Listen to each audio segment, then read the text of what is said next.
السلام علیکم ورحمۃ اللہ وبرکاتہ۔ ان الحمد للہ نحمده ونصلی علی رسولہ الکریم، اما بعد، اعوذ باللہ السمیع العلیم من الشیطان الرجیم من حمزہ ونفخہ ونفثہ۔ الذین ینقضون عہد اللہ من بعد میثاقہ ویقطعون ما امر اللہ بہ ان یوصل ویفسدون فی الارض اولئک هم الخاسرون۔ محترم بھائیو، ابھی ہم جو ہے سورۃ البقرہ کی آیت نمبر 27 جو ہے اس کا لفظی ترجمہ اور مختصر تفسیر انشاءاللہ پڑھیں گے۔ اللہ رب العزت منافقین کے بارے میں اور کفار کے بارے میں بتا رہے ہیں۔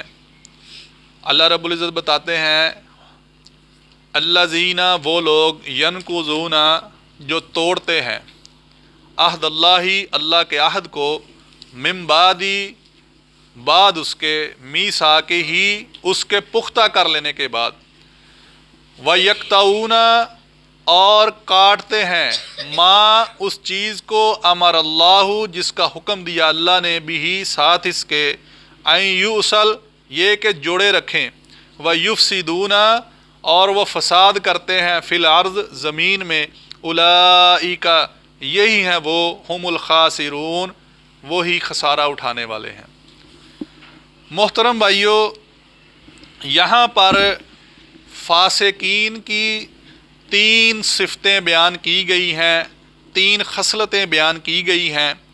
سب سے پہلی خصلت یہ ہے کہ وہ اللہ رب العزت کے عہد کو، جو وعدہ اللہ سے کیا ہے انہوں نے، اس کو توڑتے ہیں، اور دوسرے نمبر پر وہ قطع رحمی کرتے ہیں، قطع تعلقی کرتے ہیں، رشتہ داری کو توڑتے ہیں، اور تیسرے نمبر پر وہ زمین کے اندر فساد کرتے ہیں۔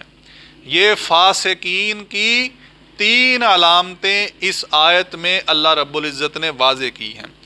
یہاں پر جو 3 حصے بیان کیے گئے ہیں وہ اس طرح ہیں: الذین ینقضون، وہ لوگ جو توڑتے ہیں عہد اللہ، اللہ کے عہد کو، من بعد میثاقہ، اس کے پختہ کر لینے کے بعد۔ اس سے مراد یہود و نصارہ ہیں، جن سے یہ وعدہ لیا گیا تھا کہ تمہارے پاس میرا آخری نبی آ جائے تو اس کی تم نے کیا کرنی ہے؟ پیروی کرنی ہے، اس کے اوپر ایمان لانا ہے۔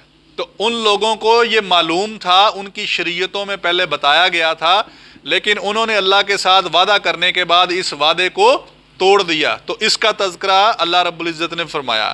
اس کے بعد فرمایا وَيَقْطَعُونَ مَا أَمَرَ اللَّهُ، اور وہ کاٹتے ہیں اس چیز کو جس چیز کا حکم دیا اللہ نے، بھی، ساتھ اس کے، ان یوصل، یہ کہ جوڑے رکھیں۔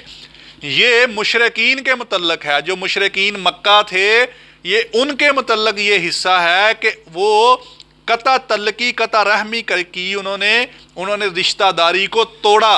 یعنی مشرکین قریش جو تھے، مشرکین مکہ تھے، انہوں نے نبی مکرم صلی اللہ علیہ وسلم کے ساتھ اور صحابہ اکرام کے ساتھ جب انہوں نے اسلام کا اعلان کیا، نبوت کا نبی صلی اللہ علیہ وسلم نے اعلان کیا، صحابہ ایمان لے آئے، تو ان کے رشتہ داروں نے، مشرکین نے، ان سے اپنی رشتہ داریاں توڑ لی۔ تو اس کا تذکرہ اللہ نے کیا، اور پھر آگے فرمایا وَيُفْسِدُونَ فِي الْأَرْضِ، کہ فاسقوں کی تیسری نشانی یہ ہے کہ وہ زمین کے اندر فساد برپا کرتے ہیں اپنے نفاق کی وجہ سے۔ یہ تیسرا گروہ منافقین کا ہے۔ تیسری نشانی فاسقین کی جو ہے کہ وہ فساد کرتے ہیں، یہ منافقین کا ہے، کہ جب ان سے کہا جاتا ہے کہ آپ ایمان لاؤ، اور اس طرح ایمان لاؤ جس طرح صحابہ لائے ہیں، تو وہ کہتے ہیں ہم اس طرح ایمان لائیں جس طرح بیوقوف ایمان لائے۔ جب ان سے کہا جاتا ہے کہ تم زمین میں فساد نہ کرو، تو وہ کہتے کہ ہم تو اصلاح کرنے والے، انما نحن مصلحون، ہم تو صرف اصلاح کرنے والے، ہم فساد کب کرنے والے؟ حالانکہ وہی فساد کرتے۔